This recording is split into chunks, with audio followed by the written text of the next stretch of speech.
avant le Covid, j'avais rien contre la Chine. Maintenant, avec le Covid, j'ai beaucoup de choses contre la Chine. Et clairement, j'ai compris de plus en plus que les Chinois se deviennent de plus en plus riches, beaucoup. Je trouvais, j'adorais la Chine, j'adorais l'Asie. Maintenant, je dirais plus que j'adore, je dirais que je m'y intéresse. Mais ce qu'il faut bien comprendre, c'est que les Chinois ont beaucoup d'argent et du coup, et comme ils ont beaucoup d'argent, bah ça aide les entreprises françaises du luxe, c'est pour ça qu'elles marchent bien en bourse, c'est parce que il y a les acheteurs chinois.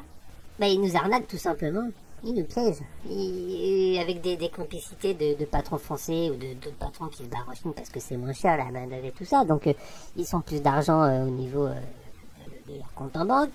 En attendant, ça nique le travail, etc. Et donc ces Chinois, ils sont sympas, comme ça, ils ont l'air polis, tout ça, mais c'est normal. Peut-être parce que c'est l'éducation, ou ils sont vraiment sympas, j'en sais rien. J'en ai côtoyé il y a très longtemps, ils étaient très sympas, tout ça. Mais la réalité, c'est que la Chine, elle entube le monde depuis trop longtemps. Depuis trop longtemps, elle entube la Chine.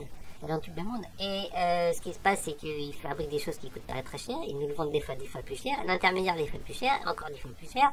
On le voit bien qu'on achète directement sur des sites chinois. Déjà, c'est divisé par 2 ou 3 le prix. Donc, il y a plein d'intermédiaires qui s'en mettent plein les poches. Et donc, voilà. Donc, où j'ai été scandalisée, c'est quand j'ai vu que la France verse des millions à la Chine. Non, mais c'est pas possible de voir ça. Mais moi, ça me rend dingue. Ça me rend dingue d'avoir vu ça. Pourtant, j'aime bien la Chine, je m'y intéresse, tout ça et tout, il n'y a pas de souci. Mais c'est vraiment scandaleux. Et on en est à combien? Je crois on en est à 400 millions. On en est à 400 millions. Combien de temps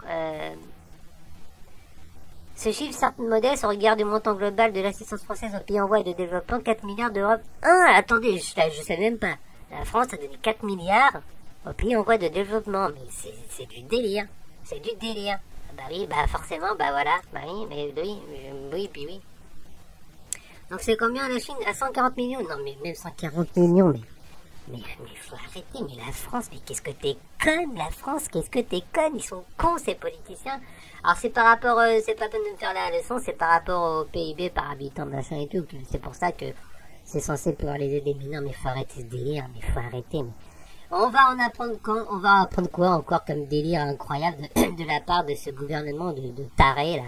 Enfin, gouvernement de ce gouvernement ou des anciens, hein. Ils sont tous pareils, ils continuent à faire n'importe quoi. C'est comme l'autre fois quand j'avais appris que c'était même pas le gouvernement qui bossait par rapport à comment ils ont géré la crise du Covid. Ils ont fait appel à un cabinet McKinsey, je sais plus quoi, mais c'est inadmissible, ils branlent rien, ça veut dire, et en plus ça coûte des millions, mais mon Dieu, mais je te jure que ça m'énerve, ça. Bref, donc pour la Chine, je trouve ça tout à fait aussi inadmissible, donc je tenais en faire part, parce que peut-être que tout le monde n'est pas au courant, mais c'est vraiment... moi ça m'énerve, ça me saoule, ça.